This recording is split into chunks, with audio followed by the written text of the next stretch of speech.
Hello, good afternoon.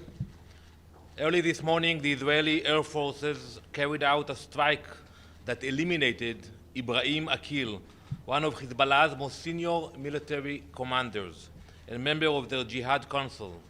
Since 2004, he has served as the head of Hezbollah's operations unit, in which he was responsible for Hezbollah's bombing attacks, anti-tank missile attacks, air defense, and other military fields. Akil was one of the most wanted men on the planet, with a $7 million reward on his head for the 1983 bombing of the US Embassy in Beirut and other terror attacks. He was responsible for the murder of hundreds of Americans, and Israel served him the justice he so richly deserved.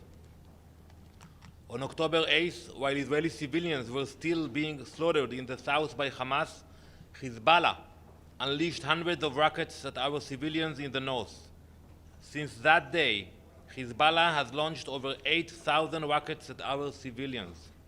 They have forced over 60,000 people to flee their homes, becoming refugees in their own country. You can look at this image, which shows Hezbollah's Radwan force scouting our communities. I refer you to Resolution 1701, that they should not be next to our border. And look, you can see the Radwan actually on the fence with Israel, planning a similar attack like we had coming from Gaza on October 7th. Their sole purpose is to carry out a similar attack against Israeli civilians in the north.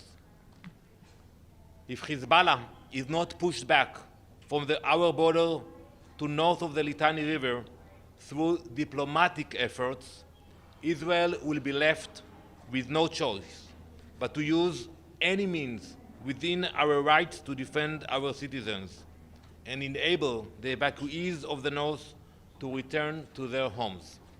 Thank you. Ambassador, it's Pamela Falk from U.S. News and World Report.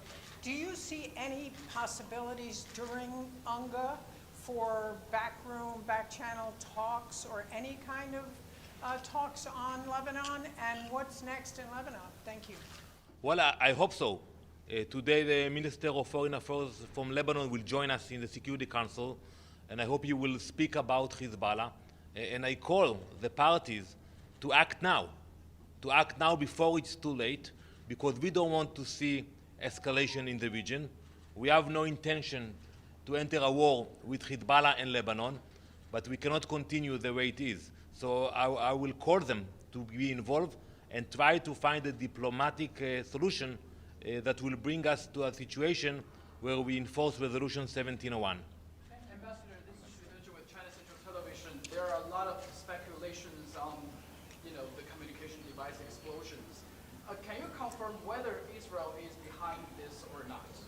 So we are not commenting on the specific attacks you mentioned, but I can tell you that we will do everything we can to target those terrorists, to minimize casualties to civilians, but we prefer the diplomatic way.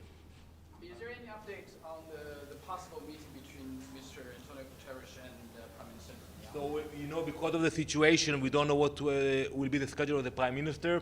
He will not arrive on Tuesday like he's scheduled. It's postponed now, and we will follow what's happening in Israel. We will know when he's coming and if he's coming. Ambassador Stefano Vaccara, la voce New York Ital Press. There is something that you expect that UNIFIL do that didn't do yet. I mean, what is your opinion about how the UN mission did so far in this crisis? So we think UNIFIL should do more. They will not fight Hezbollah. Let's be realistic about it. But we expect them to report the violations of Resolution 1701, especially when they can see Hezbollah terrorists next to UNIFIL bases. And I have shown the Security Council previously that Hezbollah is putting the rocket launchers next to UNIFIL bases. So we expect UNIFIL, if they cannot push them, at least report what they are seeing. Ambassador, yes, in Al-Qahira News, Israel always talk about the civilians and how they protect themselves. And we restrict all the civilians